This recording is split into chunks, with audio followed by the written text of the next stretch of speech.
Preste mucha atención a la siguiente entrevista. Las tasas de interés de los créditos hipotecarios están llegando a su menor nivel desde el año 2011. Esta caída ha sido de aproximadamente 4,21%. Esta situación sería producto de la desaceleración de la economía, lo que se ha traducido en una menor demanda. Pero vamos a profundizar en este tema y para eso en CNN Chile conversamos con el economista y gerente general de Creditaria, Antonio Latorre. Gracias por acompañarnos. Muy buenas tardes. Gracias a ti, Magdalena. Bueno, ¿cuál es el diagnóstico que usted realiza ante este dato de la baja, en este caso de la tasa? Bueno, esto es una cosa bastante concreta. Lo que está ocurriendo es que la BCU, que es la tasa prácticamente de referencia para ver el costo de fondo de las instituciones financieras, ha estado bajando desde el orden del 2,4 hace 6 u 8, tal vez un poquito más, 9 meses, versus hoy día con una tasa del orden del 1,8%.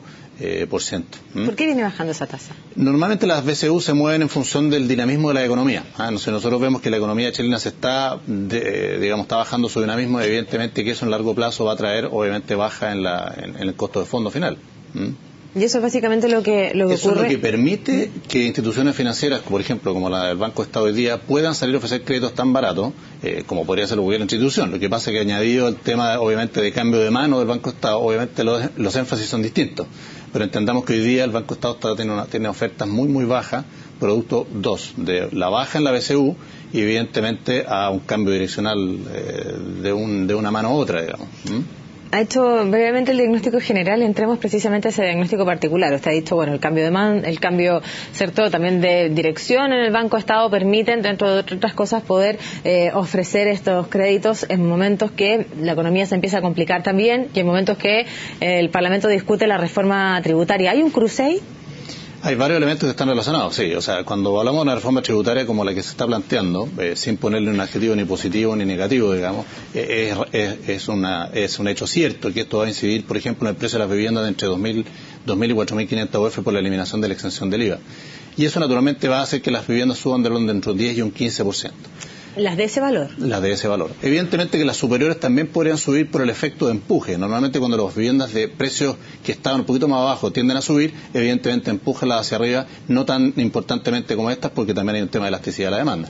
Pero evidentemente eso, sumado al segundo efecto, que es un menor dinamismo de la economía, que hace que la demanda baje, ¿no es cierto? Si hoy día vemos la cantidad de proyectos de permisos de construcción que se están solicitando han reducido infinitamente. O sea, quiere decir que la gente se está anticipando la oferta, o sea, los productores de edificios, si quieres ponerlo así, o de vivienda, se están anticipando una contracción de la demanda.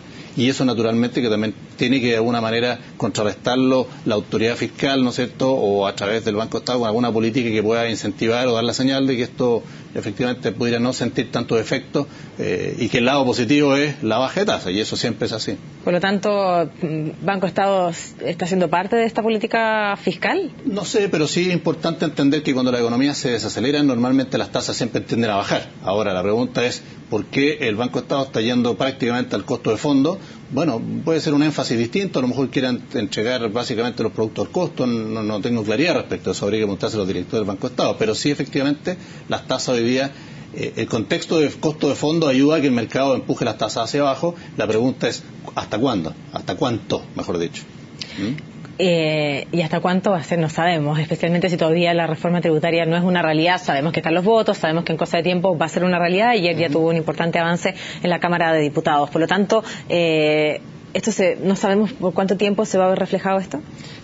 Yo tiendo a pensar que estas cosas son bastante inmediatas. O sea, la economía no tiene que esperar que las medidas se tomen para reaccionar. Lo que ocurre es que la gente se anticipa a los movimientos. Si yo mañana digo, por ejemplo, soy dueño de una empresa X que transa en bolsa y digo que mañana voy a dejar de producir el producto estrella, automáticamente hoy día baja la acción el X% que tenga que bajar. O sea, la economía, las señales también son importantes. Las señales son igualmente importantes o incluso más importantes. Por lo tanto, a mí no me gustan mucho los argumentos de la gente que todavía no se implementan las medidas y por lo tanto no tenemos cómo ver este efecto. Este efecto parte cuando se anuncian las medidas que van a incidir en una determinada gente. La gente hace sus cálculos, hace los números, ve lo que va a pasar y por lo tanto la gente se anticipa a eso y evidentemente contrae lo que tenga o deja de hacer lo que quiera hacer en el largo plazo. Estas no son decisiones inmediatas. Cuando usted va a construir un edificio tiene que tomar una decisión probablemente con 12 o 24 meses de anticipación, porque tiene que ver los costos de construcción, porque tiene que ver una serie de factores y se va a tener la demanda en 2 años después cuando su producto salga al mercado. Esos son los elementos que tienen que incidir hoy día. ¿Hay cautela precisamente en quienes toman ese tipo de decisiones? Yo diría que sí. O sea, cualquier persona que está o que se pueda ver afectada evidentemente por alguna de las aristas de una reforma importante de esta magnitud, evidentemente que toma su resguardo y espera tener claridad respecto de los alcances que pueda tener.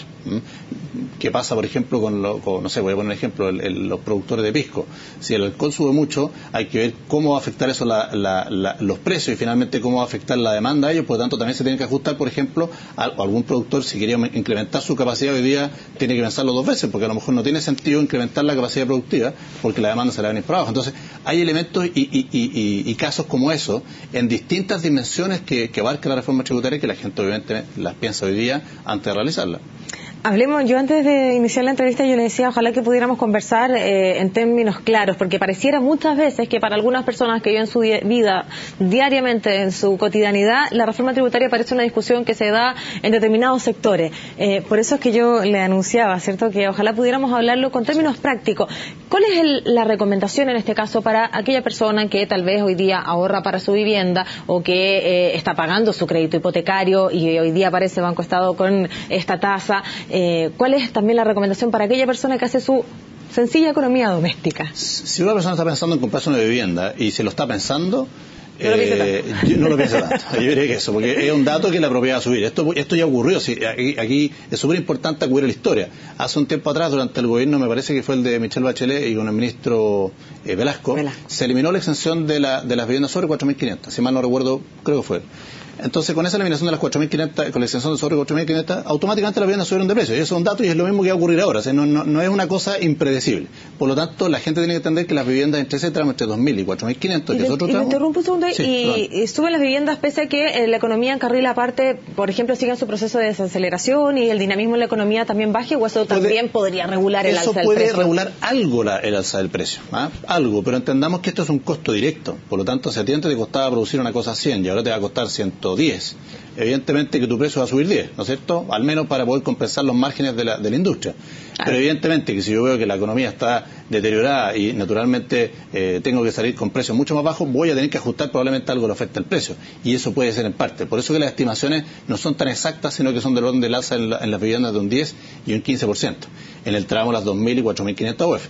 Entonces, entendiendo eso, hay que ver que hoy día es un contexto súper positivo para comprar una vivienda. ¿Por qué? Porque todavía no han subido los precios, aunque probablemente muchas inmobiliarias ya están ajustando sus precios de acorde a lo que va a ocurrir el día de mañana, ¿no es cierto?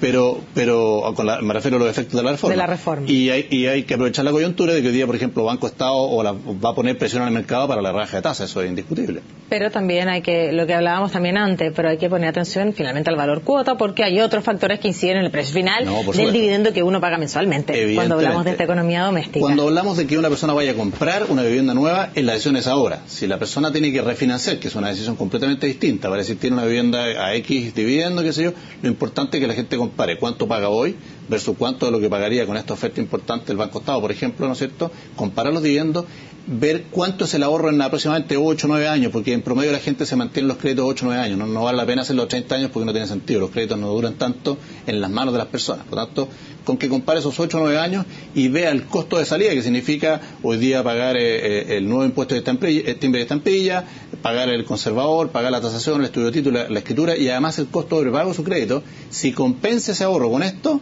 a lo mejor es una buena decisión. Esos son los análisis que tendría que hacer la persona con la libreta, digamos, del detalle. Volvamos al término general, se discute la reforma tributaria, usted ha dicho que es un dato, lo dijo usted textual, es un dato que esto va a impactar el alza de los precios. Yo le pregunto, ¿es un dato que va a impactar la economía también? A ver, yo creo que eso es cosa mira la economía. O sea, no hay que hacer, aquí podremos echar la culpa al precio del cobre, al menos dinamismo de China, un montón de elementos, pero la verdad las cosas es que eso puede incidir y eso efectivamente, el efecto del cobre, el efecto de China, el efecto de otras cosas, efectivamente incide.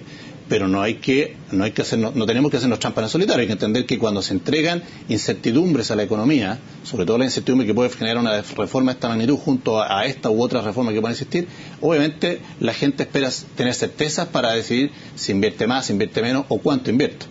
y evidentemente cuando usted agrega además un importante impuesto, las decisiones de inversión cambian, ya no es lo mismo, porque usted tiene que pasar a pagar de un 20% a tener que pagar un 35% o un 40%, no sabemos qué va a pasar si el impuesto a las personas no baja, el 40% va a ser de 20 a 40, y probablemente nos vamos a transformar en el país más caro probablemente el impuesto a las empresas de la zona OCDE incluso. Entonces hay que revisar bien esos elementos para en definitiva decidir si efectivamente vale la pena invertir o no invertir. Y todas esas decisiones de invertir o no invertir se traducen justamente en la caída de la inversión que hemos estado viendo en los últimos 6 meses. Por lo tanto, yo no esperaría afirmar que esto va a pasar adelante. Esto ya está ocurriendo, esto es un hecho. Es cosa de mirar hoy día los índices de importación de bienes de capital y vamos a ver que eso se han reducido dramáticamente. ¿Y usted cree que eso coincide desde el momento en que en campaña y con la carrera casi corrida de la presidenta hoy día, Michelle Bachelet, ya se ha anunciado la reforma tributaria? Eso es así porque ¿Suman esos meses que usted ha dado? Lo que pasa es que en general las decisiones siempre se toman, y esto es una cosa más bien casi de escuela de negocios. En la escuela de negocios se multiplica la probabilidad por el valor. Claro. Y si la probabilidad es muy cierta, porque usted tiene un alto porcentaje de probabilidad de salir presidente, usted ajusta inmediatamente sus decisiones. Eso es una realidad. Así funciona la economía. Por lo tanto, tenemos desde el Ejecutivo hay que devolver certeza rápidamente al mercado. ¿Le parece correcto que se discuta rápidamente la reforma tributaria, más allá de las urgencias que tiene la presidenta para poder instaurar? Totalmente. Aquí lo más importante es varias cosas. Primero es escucharlo a las personas que tengan que decir, mira, a mí me está afectando de esta manera y por lo tanto quiero participar en la conversación y quiero que me escuchen. Eso es lo más importante. Y segundo, discutir. A lo mejor los 8.000 millones hay una fórmula alternativa que puede ser menos incidente, pero tiene el mismo impacto positivo en administrar una reforma educacional importante y además administrar otros elementos de bienes sociales que pueden ser razonables hacerlo. Si a lo mejor la decisión no pasa, por eso no, pero sí puede pasar la fórmula en que se estaba planteando. Y esa fórmula es importante que el gobierno dé señales de escuchar a las personas involucradas, porque si no, efectivamente esto se va a transformar en yo te acusé, yo te dije, no te dije, y esa cosa es mala siempre para la economía en terminal, porque genera mucha incertidumbre. Y el proyecto de reforma tributaria ya fue enviado al Parlamento, ya salido de la Cámara de Diputados, o se discutió en la Cámara de Diputados, sí. Sabemos en el tenor que se discutió también. ¿Usted cree que el Ejecutivo ha tenido esa voluntad de escuchar a los sectores? Yo diría que hasta ahora no, pero no me preocupa porque entiendo yo que no se ha hecho, en mi entender, porque se va ahora a proceder en el Senado a discutir con mayor profundidad. Y eso es lo que yo espero que ocurra.